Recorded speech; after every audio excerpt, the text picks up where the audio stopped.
Bueno, y el pasado sábado la comisión experta recibió el borrador de nueva Carta Magna elaborado por el Consejo Constitucional. De acuerdo con el reglamento del proceso, la comisión tiene un máximo de 5 días para formular observaciones con las que podrían agregar, modificar o incluso eliminar artículos o parte de ellos. Para conversar más al respecto, nos acompaña Javier Couso, director del doctorado de Derecho de la Universidad Diego Portales. Abogado, ¿cómo está? Muy buenos días. Buenos días, ¿cómo está usted? Muy bien, gracias. ¿Qué opina de esta parte del proceso? ¿Alcanzarán estos 5 días que tienen? Ya les quedan menos, digamos, 2 días, para hacer estas modificaciones. ¿Un poco estrecho el margen que tienen de acción, en este caso la comisión experta, abogado? Por supuesto es estrecha, pero me parece a mí que todo depende de si hay o no voluntad política de identificar, yo diría no más de 12, 15 temas que son los que hoy día están siendo el obstáculo a ese tipo de acuerdo transversal que ocurrió en mayo pasado al interior del seno de la Comisión de Expertos, precisamente. Claro, entonces necesitan ahora hablar de los principales temas que son como las piedras de tope, ¿no? Los temas más controversiales, ahí es donde tienen que dedicar más el debate de estas jornadas que ya estuvieron trabajando el fin de semana. Así es, Pascal. Básicamente yo diría, hay, como decía, una cantidad bastante amplia. Este es un proyecto extenso, aprobado por el Consejo Constitucional. Es un proyecto, para que la gente se haga una idea, tiene más palabras que el proyecto aprobado por la Convención, aunque tiene menos artículos. Por decirlo así, se han hecho artículos más largos, pero en términos de número de palabras es uno de los proyectos constitucionales más extensos del mundo. Pero, dicho esto, los temas que realmente dividen hoy día a la sociedad chilena se pueden aislar en alrededor de, como decía, 12, 15 temas importantes.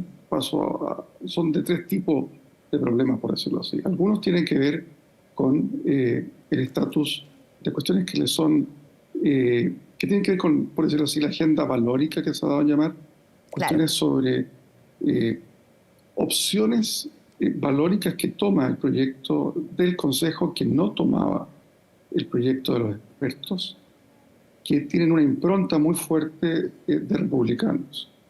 Entonces, estoy pensando en cuestiones que se habían avanzado en Chile, como por ejemplo la redacción del estatus del que está por nacer, a juicio de buena parte de los abogados de la plaza, podrían poner en peligro la despenalización del aborto en 3 causales. Cuestiones como la paridad. Recordemos que el propio Consejo, que fue elegido y que hoy día acaba de evacuar su informe, o la Comisión de Expertos, fueron paritarios, total y absolutamente paritarios. Pero ahora se retrocede bastante respecto a esto. Ni siquiera habría la paridad que tienen hoy día, insisto, el Consejo o la Comisión de Expertos. Ese es un orden de cuestiones, o la objeción de conciencia institucional, que permite algo que es poco común en el derecho comparado, que se le entrega, por decirlo así, a entidades la idea de que puedan objetar basados en que tendrían conciencia, cuando en realidad suele ser a las personas que muy excepcionalmente se les permite no cumplir con la Constitución o las leyes, porque algo ataca profundamente su identidad personal y su conciencia. Claro. Ese es uno de cosas. Pero hay cuestiones que tienen que ver también con el diseño de las instituciones políticas. Me refiero, por ejemplo, hay un exceso de tinta en esta, por llamarlo así, en este proyecto, en cuestiones que se han entregado a la ley. Por eso es tan largo el proyecto en materia de palabras. Por eso es uno de los proyectos más largos del mundo, de las constituciones que existen. Porque muchísimas cuestiones que otras constituciones entregan a la ley pasan hoy día a ser reguladas por la Constitución. Y algunas de ellas de manera problemática. Estoy pensando en el Banco Central. Existe la posibilidad en el proyecto del Consejo, esto es muy problemático. Tenemos hoy día un Banco Central que es autónomo y que hace bien su trabajo. Probablemente es de las instituciones más respetadas que existen en el país. Se otorga aquí al presidente, con acuerdo del Senado, la posibilidad de expulsar al presidente del Banco Central y a consejeros. Eso es algo que podría poner en peligro la autonomía del Banco Central. Si bien esto venía del proyecto de la comisión de expertos, fue algo polémico, muy polémico, porque pone en riesgo, como dicen los anglosajones, si algo no está produciendo problemas, ¿para qué arreglarlo? En Chile tenemos muchos problemas como país. Uno de los problemas que no tenemos es que nuestro Banco Central ha sido capaz de reducir la inflación cuando otros sectores o la economía internacional han generado inflación. Claro, entonces un artículo como ese podría influir en la inestabilidad, se podría decir, del funcionamiento de una entidad como el Banco Central. Absolutamente, crea un peligro, no ahora. No es que el presidente Boric esté teniendo ningún problema con el Banco Central o presidentes como los que hemos tenido en el pasado lo tengan. Claro. Pero un presidente que tuviera una vocación populista, y recordemos, vivimos en una era en que el populismo está en boga. O sea, lo vemos en Argentina con Javier Milei, el candidato que ha propuesto incluso sacar el Banco Central de dicho país. No puede ser más oportuno, Pascal, su ejemplo, porque como Milei no tiene mayorías, es probable que vaya en el Congreso, me refiero, una eventual presidencia de él, lo enfrentaría al Banco Central porque cree que debe ser abolido. En Chile, por supuesto, no tenemos ese tipo de populistas, pero también hace mucho tiempo que el país ha jugado con esta idea que somos excepcionales en el concierto mundial o latinoamericano, particularmente latinoamericano. Claro. Pero este tipo de cuestiones son absolutamente innecesarias. Insisto, cuando no hay un problema, no hay un diagnóstico de un problema, no se entiende, no se comprende la necesidad de entrar a innovar. Algo parecido ocurre, a mi juicio, con una serie de otras normas que se plantean, que tienen que ver con cuestiones que no están pensadas desde el punto de vista de ser coherentes con lo que se proclama por un lado y lo que se hace por el otro. Me refiero al Estado Social de Derecho, que es uno de los nuevos. Este es un concepto extremadamente arcano probablemente para la gente que nos escucha. ¿Qué es esto de Estado Social de Derecho? Bueno, tiene una raíz que nace en la Europa de principios del siglo XX y que busca dejar fuera de las contingencias de la vida económica del mercado algunas cuestiones básicas, como la salud, la pensiones, educación. Lo que ocurre aquí es que se proclama el Estado Social de Derecho, pero por otro lado se impide que la vocación solidaria que tiene el Estado Social de Derecho se materialice. Pongo un ejemplo. En países como Alemania, cuando se establece la posibilidad de que haya prestadores públicos o privados, por ejemplo, en la educación, se agrega que eso podrá haber colegios particulares a medida que no discriminen a las niñas y a los niños por el ingreso de sus padres. De manera que en educación en Alemania, habiendo muchos proyectos privados por colegios particulares, son o subsidiados por el Estado la matrícula o tienen matrícula diferenciada. Esto pasa también en Holanda, otro país que es muy fiel a esta idea del Estado social. Acá los elementos de solidaridad desaparecen por completo. Lo que a mi juicio personal es como escribir con gran solemnidad que existe un Estado social y democrático de derecho con la mano y luego borrar con el codo que hay las implicancias de lo que es un Estado social de derecho.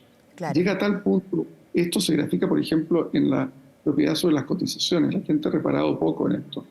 Hay un sector de nuestro país, cerca de 500.000 personas que pertenecen, ellos y su entorno familiar, que son las Fuerzas Armadas de Orden, que tienen un sistema de reparto, no de capitalización individual. Eso son, como decía, las Fuerzas Armadas y de Orden. Ellas también cotizan, las personas que están ahí cotizan. Esas cotizaciones ahora constitucionalmente pasarían a ser propiedad privada de los oficiales y suboficiales de las Fuerzas de Orden y Seguridad que cotizan. Es verdad que este sistema recibe además un complemento que financiamos todos los chilenos por la vía de impuestos generales, pero la parte que es cotización pasaría a ser propiedad privada y por lo tanto de fallecer antes de jubilar o de fallecer tempranamente alguien que acumuló una parte de lo que acumuló por vía de cotizaciones, no tendría que pasar a su familia a pesar de que es un sistema de reparto. O sea, hay cosas que creo se hicieron apresuradamente. ¿Y estima que hay opciones, hay posibilidad de negociación para temas, por ejemplo, como el que mencionaba del Estado Social de Derecho o incluso el que señalaba anteriormente de esta evolución de defender la vida del que está por nacer o quién está por nacer, esta diferenciación? ¿Hay margen de negociación, cree usted, en esta etapa ya de la comisión de expertos? A ver, tiempo hay por la siguiente razón. El anteproyecto experto está ahí. Es cosa de decir, en estas 6 o 7 materias volvamos a aquello que constituyó un acuerdo, desde el Partido Comunista hasta el Partido Republicano, recordemos. El acuerdo del anteproyecto, que fue el único momento incidentalmente en que las encuestas le dieron mayor apoyo a la opción a favor que en contra, fue cuando la comisión experta entregó transversalmente este acuerdo. Yo creo que tiempo hay si hay voluntad política. Es simplemente decir, asumamos que en esto pudimos llegar a un acuerdo, todos y todas, en mayo. Volvamos a lo que estaba en estas materias, en las materias que son, digamos, recargadas. Claro, materias que son sensibles para distintas, disculpando la reiteración, sensibilidades políticas que están presentes, pero que está claro que también hay una opción mayoritaria y, como decía usted, una impronta de los republicanos. En esa materia, ¿cómo usted evalúa este anteproyecto, este borrador que pasó a la comisión experta? Incluso desde Derecho de su misma universidad plantean que es minimalista este borrador, pero usted me ha planteado que tiene muchas palabras y es muy largo. En términos de derecho, ¿cómo se catalogaría este borrador que tiene la comisión experta? A ver, la extensión tiene que ver con que incluye demasiadas políticas públicas respetables, pero que son específicas de un sector. La extensión en abstracto podrá ser poco elegante, poco apropiado, pero en sí no presentaría un problema. La extensión en este caso es un síntoma de muchas cuestiones programáticas propias de la ley, incluso en algunos casos propios del reglamento, que no se entiende que estén en una constitución. Tenemos unos capítulos sobre cuestiones de fiscalía y defensoría penal pública que son propias del Código Procesal Penal. Francamente, en las constituciones de los países avanzados hay 2 o 3 definiciones básicas que hace una constitución. Aquí hay es frondosa esta constitución que propone el Consejo Republicano. La solución, como insisto, está a la mano. Es simplemente retornar en aquellos puntos más álgidos a aquellas normas que se concordaron. Si fue posible en mayo llegar a un acuerdo, es posible ahora con voluntad política llegar a un acuerdo. Claro, abogado, y repasemos lo que queda. ¿Cuáles son las etapas que vienen ahora? El texto tiene que estar listo, tiene un plazo perentorio ya para que esté listo antes de la votación del 17 de diciembre, el 7 de noviembre, ¿no? Pero puede pasar por este proceso de la comisión experta y luego va a volver al Consejo y puede incluso pasar por esta comisión mixta. Repasemos esas etapas que quedan para este borrador. Totalmente. A ver, estamos literalmente a 4 semanas de que este proceso, segundo proceso o intento de lograr una nueva constitución, se termine en términos de lo que es el afinamiento de algo que se le va a presentar al electorado para aprobar o rechazar, para votar a favor o en contra. Este jueves a la medianoche, la comisión experta tiene que hacer sus observaciones. Básicamente, si es que hay innovaciones relevantes, todo lo que viene en las 3 semanas y media que siguen adquiere sentido. Si no hay observaciones relevantes, por supuesto, vamos a seguir básicamente en una situación donde lo que ha venido ocurriendo se repite. ¿A qué me refiero con esto? Que la idea de una comisión mixta supone que hay algunas observaciones de la comisión experta que son rechazadas por el Consejo. Es probable que si se mantiene todavía los acuerdos que hemos venido viendo estas semanas entre Chile Vamos y Republicanos, no sea ni siquiera necesario que se active esa comisión mixta. O que sea para temas muy menores. La pregunta, entonces, las semanas que vienen pueden ser unas semanas muy trabajosas, constructivas, porque se produjo un acuerdo en estos 3 días que quedan, hoy día, mañana y el día jueves. Si no hay, insisto, un acuerdo político importante al interior de la comisión experta, acordémonos que es una comisión empatada entre sectores de sensibilidad de centro-derecha y de centro-izquierda y de izquierda, pero si hay algún acuerdo importante que le enmiende la plana a algunas de las cuestiones que la mayoría del Consejo aprobó hace unos días atrás, ahí tiene sentido entrar a ver cómo va a ser la dinámica que se va a producir entre esta especie de choque de trenes, entre el proyecto que planteó el Consejo electo y el proyecto que acaba de ahora observar. Observar significa proponer cambios que haría en estos días la comisión de expertos. Perfecto. Yo creo que estamos en una situación donde el día jueves de la noche podríamos estar en condiciones de saber qué tan relevante o no van a ser las próximas semanas en términos de cambiar lo que tenemos hoy día, porque todo depende si se suscita o no un acuerdo político al interior de la comisión de expertos en los próximos 2 días y medio, hasta la medianoche del día jueves. Muchísimas gracias, abogado. Hablamos con Javier Couso, director del doctorado de Derecho de la Universidad Diego Portales. Muchísimas gracias por haber conversado sobre lo que se viene en materia constitucional. Buen día. Gracias. Que muy bien.